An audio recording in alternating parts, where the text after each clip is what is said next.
एक बेरोजगार शिक्षक था। वो नौकरी तलाशने के लिए काफी कोशिश कर रहा था लेकिन उसे नौकरी मिल ही नहीं रही थी। यह शिक्षक भगवान में बहुत आस्था रखते थे।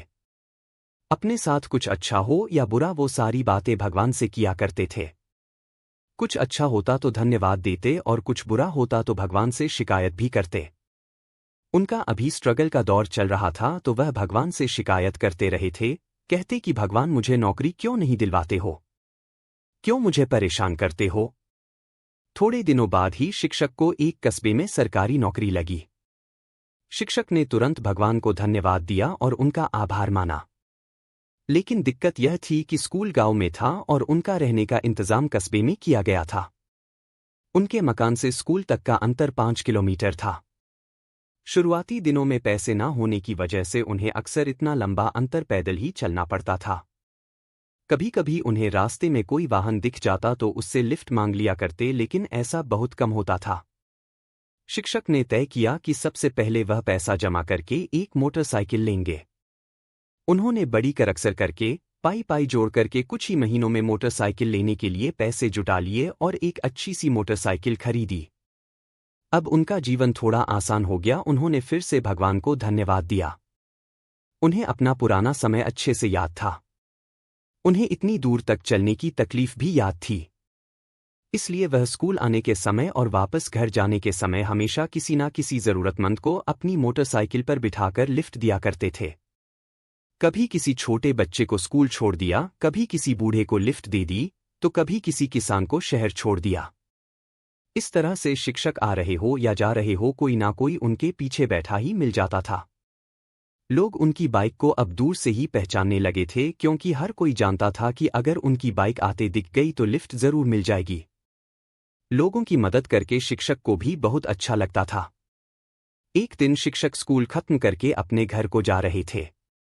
उस दिन कुछ ऐसा हुआ कि उनसे लिफ्ट मांगने वाला कोई भी नजर नहीं आया।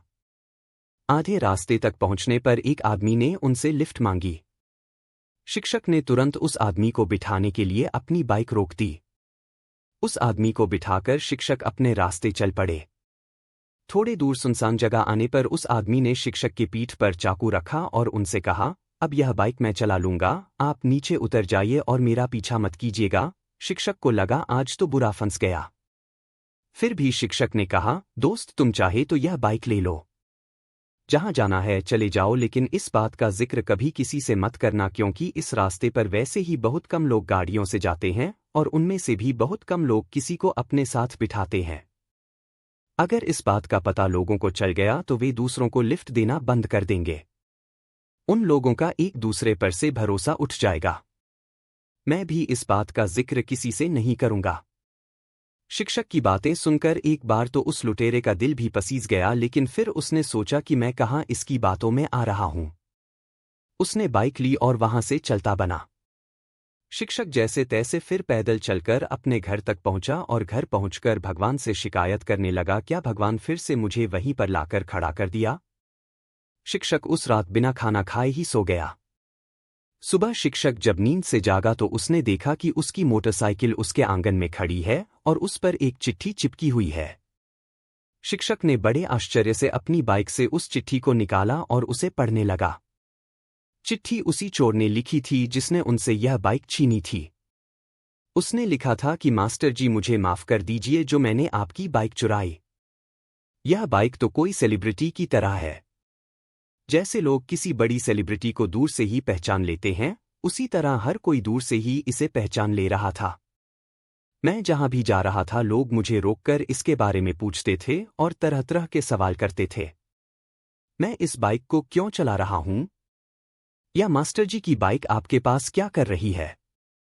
मैं बहाने बनाते बनाते थक गया, लेकिन लोग सवाल करते करते नहीं थके। मुझे पक्का यकीन है अगर थोड़े दिन यह बाइक मेरे पास रही तो मुझे जरूर जेल जाना पड़ेगा, इसलिए मैं यह बाइक आपको वापस लौटा रहा हूं। चिट्ठी पढ़ते पढ़ते मास्टर जी की हंसी छूट गई और उन्हें यकीन हो गया कि उन्होंने जितनी भी भलाई की है उसका फल भी उनको भला ही मिला है। उन्होंने फिर से भगवान को धन्यवाद दिया और फिर से लोगों की मदद में लग गए। दोस्तों, यह कहानी हमें सिखाती है कि कर भला तो हो भला, दूसरों की मदद करेंगे तो भगवान भी आपकी मदद करेगा, दूसरों का भला करेंगे तो आपका बुरा कभी नहीं होगा।